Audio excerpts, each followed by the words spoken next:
Welcome back to Drug. Welcome back to Drunk Reviews. Today we're going to review a little film called Hell or High Water. Should be out on Blu-ray soon. It came out already a while back. I'm your boy Tony P. The Perezos on Xbox Live. Get that Gears 4, baby. Hook me up. Come on. You got the Salt Shaker, Joe B, in the house. We've been trying to talk about this movie for a long time now. This is our third, maybe fourth recording of this movie. And something always happens. We should talk about it. The first time we did this, we were just filthy drunk. We were so fucking drunk that I was just slurring. We were incoherent. Made no sense. Yeah. It was fucking. It was a mess. People were passing out. Yeah, people were passed out. So we decided to take it a little slower this time. Yeah. Tonight, this is our second. This is our movie. Is it our second movie? Well, of this movie. Right. This is our second attempt today. Joe obviously can't work a camera. Yeah, I can't. No. Check us out.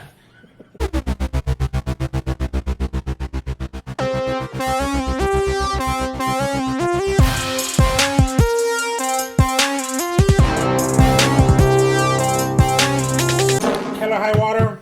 It's a modern day Robin Hood, man. Yeah, it is a modern day. It's a modern day Robin Hood. It's got bank robbers and cops, basically. It's so simple. The story's so simple, but it's not. It's not. Yeah, it's told with grace, elegance. Cops, robbers, two brothers, robbing, knocking off banks. Since the movie takes place in Texas, Texas don't play that. Texas don't play that. Shit goes down. Shit goes down. Well, look, the movie opens up. And it's in your face right away from the get go. Like you're thrown into this bank robbery, and it's not like a GTA 5 metropolis area of thousands of people everywhere. We're talking about Midwest Texas. Yes. So it's a bank robbery, but there's nobody's even awake. Nobody's even having breakfast yet. Yeah. So that kind of like gives you some insight into like the charm of the movie, where the location is just as much of a character as the people who play characters in the movie. Those of you expecting the movie Heat, where they knock off those banks and all these cops show up and they have a shootout with automatic weapons, no. It's not going to happen. This is more intimate. You got Ben Foster. Mm-hmm. You got Chris Pines. Obviously, Jeff Bridges. Yep. And I'm not sure what the guy's name is. We gotta stop disrespecting him, but that is true. What's his name? So like Gil Birmingham. Gil Birmingham. I know he's come out in other movies.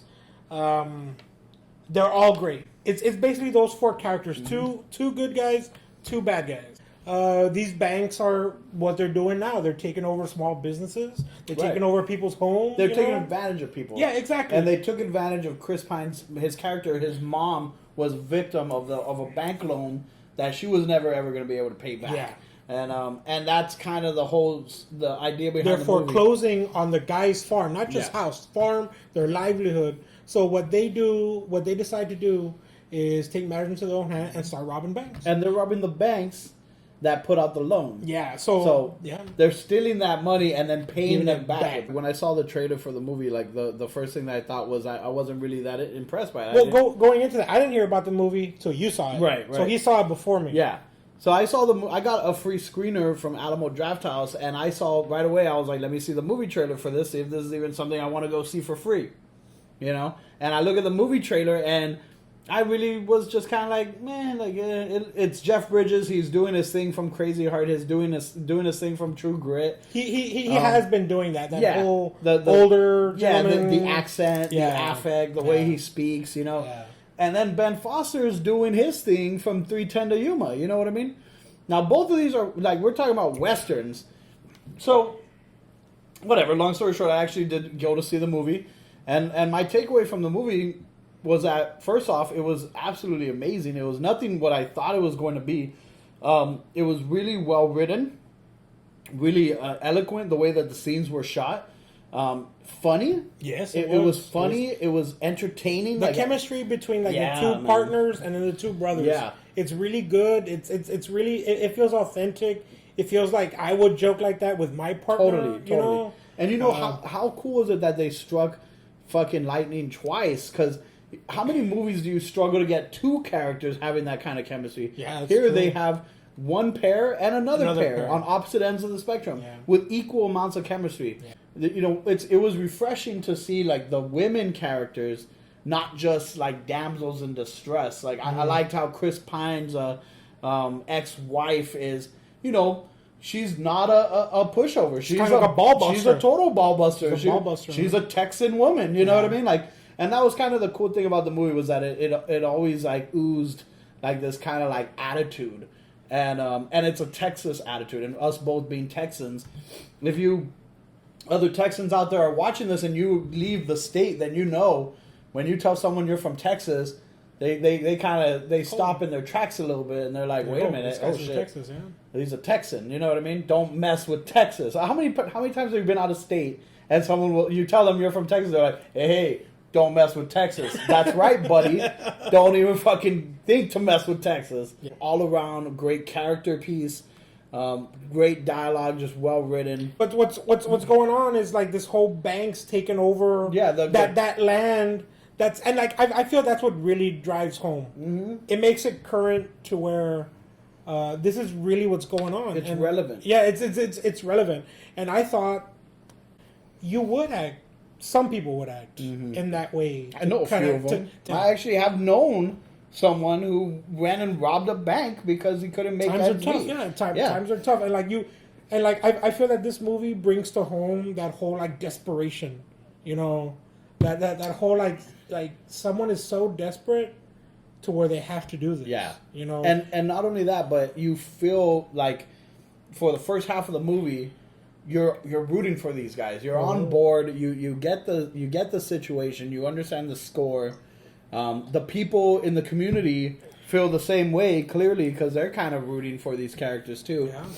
And it's that moment like halfway through where shit kind of gets real, that the fucking tone of the film where it's like funny and kind of light and a modern day Robin Hood, like you said, it turns into this very dark, violent moment. And it's probably not more violent than Heat, like a movie you referenced earlier. Like, it's probably not nearly as violent as that movie, but it's the existence of that first half of the movie that makes the violence so amplified. And that's where it felt like, okay, so I saw it with Letty, my girlfriend, and she does not get into movies. I mean, we watched Schindler's List together, and she didn't shed a tear. Like, I was like bawling. Cold-blooded. Yeah, I'm bawling watching this movie, and she's like, what's wrong with you? Schindler's List is in the feels, bro. For real. In the feels. She's watching Hell or High Water, and she gasps at that moment. You know, I don't want to spoil anything, but there's a moment in the bank where, you know, shit kind of turns. She gasped out loud, and I heard her, and I was like, wow, like, she's really into this movie. So that's just a testament for how really well done this film is. Yeah. And totally not something that I expected at all. So, I mean, look, let's go into the ratings. I know I want to go into the spoilers. I don't want to spoil it for this is spoiler-free for you guys. Mm-hmm. But if you see this movie on the shelf, pick it up. Pick it up. Pick it up. Buy it. Yeah. I'm gonna give it a 5. This is a day one. I'm gonna be there on a Tuesday when it comes out. Day one purchase. Yeah, Absolutely. day one purchase and 5. The best movie I've seen in 2016. I'm gonna have to agree with you there, Tony Peepees. I say that it is absolutely the best movie I've seen in 2016. There was a lot of movies this summer, a lot of big blockbuster movies, but it's these little indie films that really remind me why I love movies. And this is definitely a 5-star rating for me as well. You know us, Tony P, Joey B. Check us out on Facebook, on YouTube. Like our channel, subscribe. Xbox Live, the Salt Shaker, the Perizzles, hit us up. I gotta get some Gears partners. Gears 4, man, come on. I'm over here, people just quitting on me. Drunk Reviews, if you want to watch our spoiler-filled review of Hell or High Water, just click on the link below, and you can hear all about spoilers of this movie and what we thought, deep nitty-gritty and stuff. And for those of you who have seen this movie, click it. Hell yeah. Please, because we're not spoiling anything for you guys. Exactly. Go ahead. Do it.